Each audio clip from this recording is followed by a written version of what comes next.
where when we announce good news, they say, that's great, we can lower interest rates instead of... Do this, Biden had promised to do this, Obama, Bush had all promised to do it, none of them succeeded. It was regarded as impossible, and you made it 10 times harder.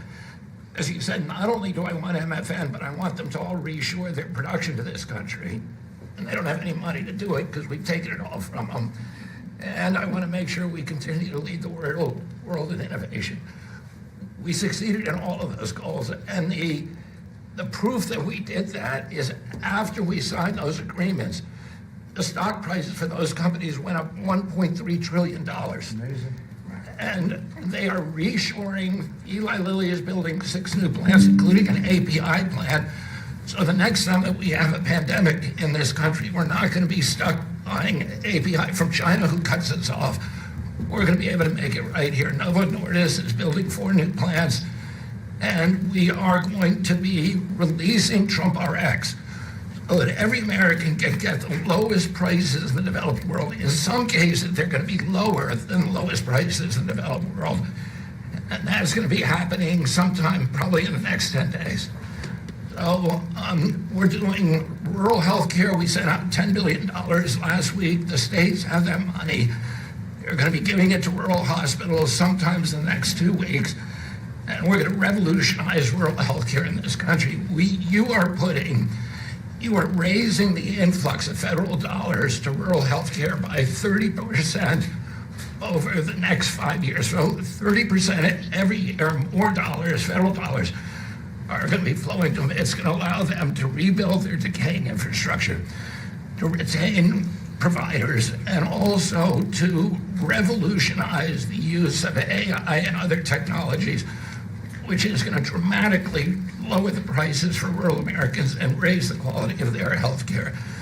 Brooke and I released the dietary guidelines, which have been received incredible acclamation from both sides of the aisle.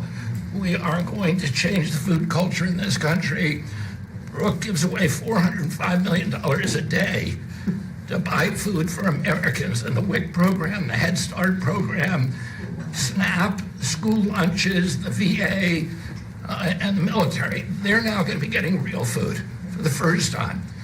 And Brooke came up with the ingenious idea of requiring every store in this country that accepts food stamps to double the amount of real food that they're selling. And this is going to drive changes in the market, and it's going to lower the cost of meats, of proteins, of whole grains, of fruits and vegetables, so that every American will have in their reach an affordable meal that actually is real food. 70% of American kids now are, 70% of the diet of American kids is now ultra-processed foods. That's why we're spending $5 trillion in treating chronic disease in this country every year. We are attacking fraud. We have Oz finding hundreds of billions of dollars in Medicaid, Medicare fraud in states like Minnesota and California, and we are clawing back that money. We also accomplished something that every American has promised, which is prior authorization. Now we have 80% of the insurance industry that has agreed to eliminate prior authorization in almost all of their procedures. So that this is going to dramatically change the experience of every American with the healthcare system. When you go to your doctor at your point of care, before you leave that office, you will know whether the insurance company is going to pay for the procedure or not. And that is going to, as I said, change the experience. We're also doing price transparency, which you passed during your first term. It never got implemented because the Biden administration never enforced it. We brought more enforcement actions against hospitals than in this 1 year, and the Biden administration brought in 4 years, and we're doing a crackdown so that every American, when you go to a restaurant, you look at the prices before you buy the meal. You ought to be able to do that when you go to a hospital, and by the time that we leave office, every American is going to have that guarantee. We're doing a lot of other stuff, but we were told to keep it short. So. And the autism that's moving along, really, is we've commissioned now dozens of studies, maybe over 100, and we are going to get those done for you. Good, that's so important. Also, Eli Lilly, Merck, Pfizer, every drug company, they're spending trillions of dollars right now, as we speak, building plants in the United States because they want to be able to save a lot of money on tariffs. It'll be hundreds of percent, 100%, 200%, 300% in 2 or 3 years from now. So I said, you better have your plant built because in 2 years from now, before I leave office, it'll be a sad day, very sad day for me. But before I leave, every one of these plants better be built because you're going to be paying 300% tariffs. And they're all building their little hearts out. I spoke with the head of Eli Lilly, who's a fantastic guy, a star, actually. He's a star, very smart. And he told me he's building 6 plants in the United States, big ones, in locations that I know very well, but all over the country. Merck is building, and Pfizer's building, and every one of them's building, and foreign companies are building. So it's an amazing thing that's happening, and you're doing a fantastic job. I read an article today where they think Bobby is going to be really great for the Republican Party in the midterms. So I have to be very careful that Bobby likes us. But we'll let you do your job, right? Thank you, Mr. President. Thank you. You're doing a great job. You and Oz and the whole group, they're doing a... I'll add this, Marty McCary has done an incredible job at FDA. That's true. Last month, we approved more gene and cell therapies than any time in history. And we're making this a safe and productive and encouraging ecosystem for biotech so that China does not steal that industry from us. Fantastic. I'm going to ask Scott Turner to speak really quickly about housing because, in my opinion, I have very strong opinions on housing. That's what I did for a long time. I did good with it. But, we got to get interest rates down even lower. They are now pretty low, but we got to get them lower. And I'm a big factor, to me, the biggest factor is interest rates for housing. Only in that, you have a lot of people that have become wealthy in the last year because their house value has gone up. And, when you get the housing, when you make it too easy and too cheap to buy houses, those values come down. I don't want those values to come down. We have millions of people that own houses, and for the first time in their life, they're wealthy because the house is worth $500,000 or $600,000 or more or less, but more money than it's ever been worth before.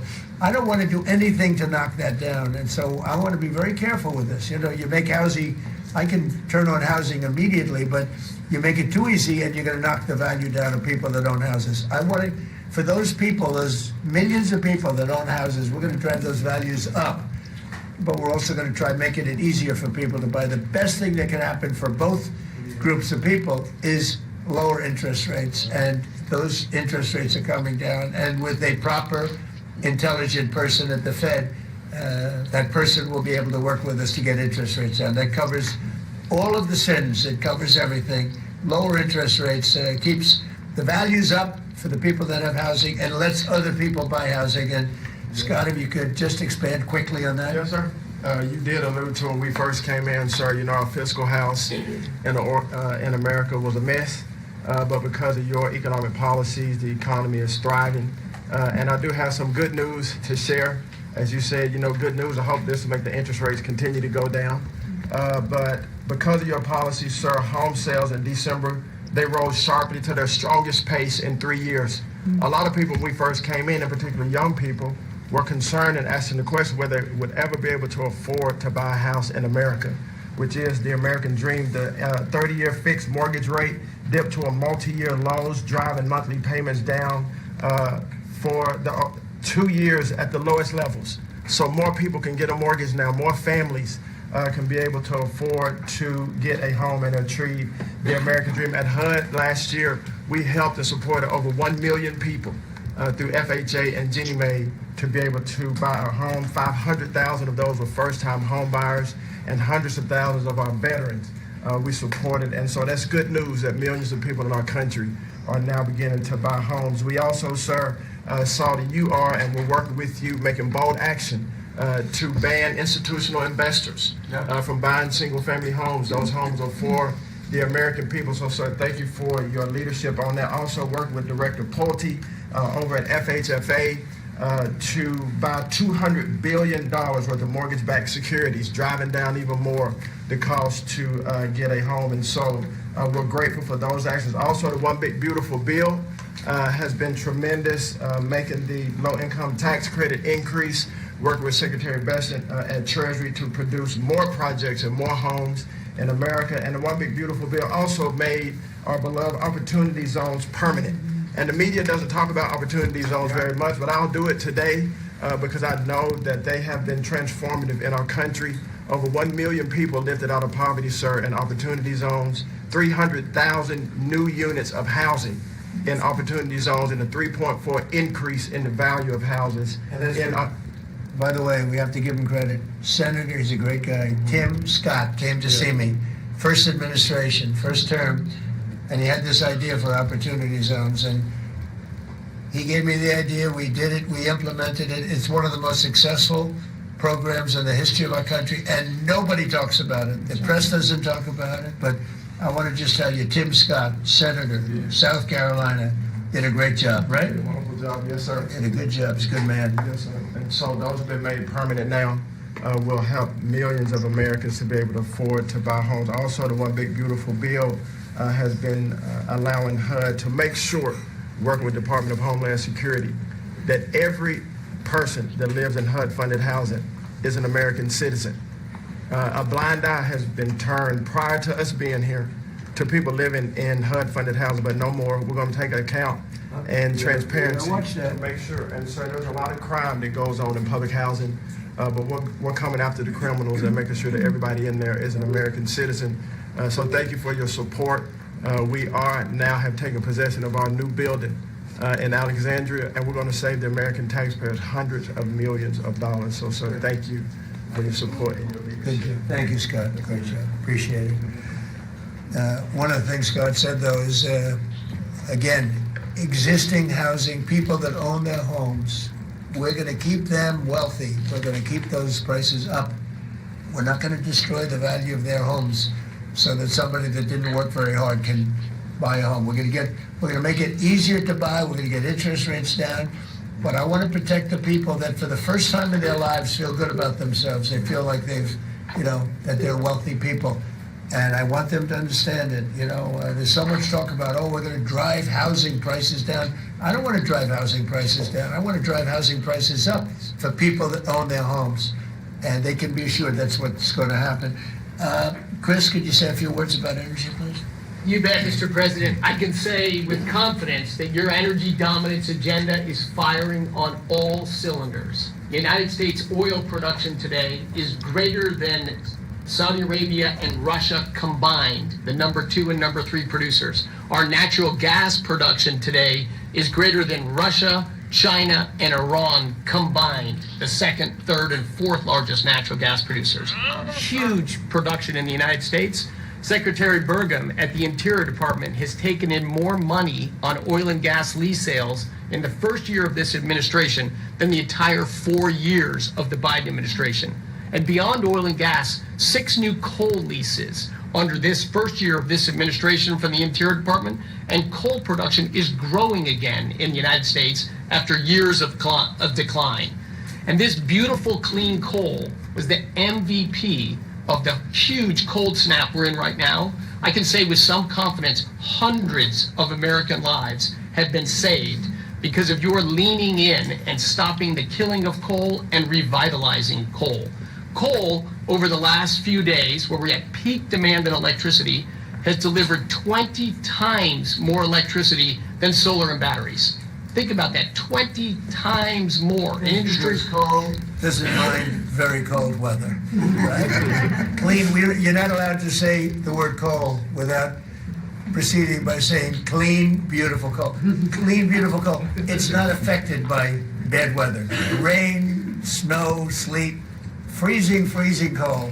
How does it react under freezing cold weather? It steps up and delivers big time. In fact, what coal did during this storm was deliver massively more electricity than it was delivering a month ago, because we needed far more electricity. who can step up. The windmills, by the way, are all frozen, you know, they don't turn. The windmills aren't turning, the windmills that these fools paid for. The fool is this country, because the people that have the windmills get massive subsidy, and they make a fortune on windmills that don't even work, and they don't produce anywhere near what they should be. And it's the worst, most expensive form of energy there is. And by the way, Europe is destroying itself with the stupid windmills they're putting all over their beautiful areas of most magnificent landscapes in the world, and they're just destroying. Europe, better get smart. Between immigration and energy, they're destroying. It's not recognizable. They've got to smarten up before it's too late. Please go ahead. Yeah, in New England, with somewhat European energy policies, at peak demand time, very cold in New England, wind, solar, and batteries that you were just speaking of delivered less than 3% of the electricity needed at peak demand time, and that's when it matters. Because if electricity goes out when it's very cold, people die. Over 200 people died in a smaller cold snap during the Biden administration. This was massively larger geographically. We've had no failure of the electricity grid, no failure of long-distance transmission lines. Local distribution lines have iced up and come down, and we have people from all over the country working to get those back up because people need their lights back on. But your energy policies deliver just a dramatically different outcome for the American people. If we'd continued the Biden-era policies for one more year, continued to shut down coal plants, continued these crazy climate restrictions that wouldn't even let power plants run at maximum demand time, we hadn't liberated all the backup generators that are sitting there. We gave up an emergency approval, run everything. Plants that were going to close, coal plants that were modern and good and threw off very little problem, and that were really powerful. You know, by the way, China does most of everything they're doing with coal. Not that we want to copy anybody, but you know, they make the windmills, but they don't have a lot of wind farms. That's somebody ought to look at that. How many wind farms do they have? Very, very few. They make them, they sell them, they make a fortune, but they don't use them. So the coal, I mean, I understand they're using it also as a great backup. So you build a plant, but they have it as a backup in case of tragedy, in case of really bad weather, et cetera, et cetera. They actually store coal on the site of other plants so that if they need emergency energy, the coal is always going to be there, whereas other things aren't. Is that correct? Exactly. Coal just stepped up here to 25% of our electricity during this high demand time. Natural gas, coal, and nuclear, they are what run the American electricity grid. The others are ornaments and often expensive And you ornaments. stopped plants from being demolished, right? 17 gigawatts of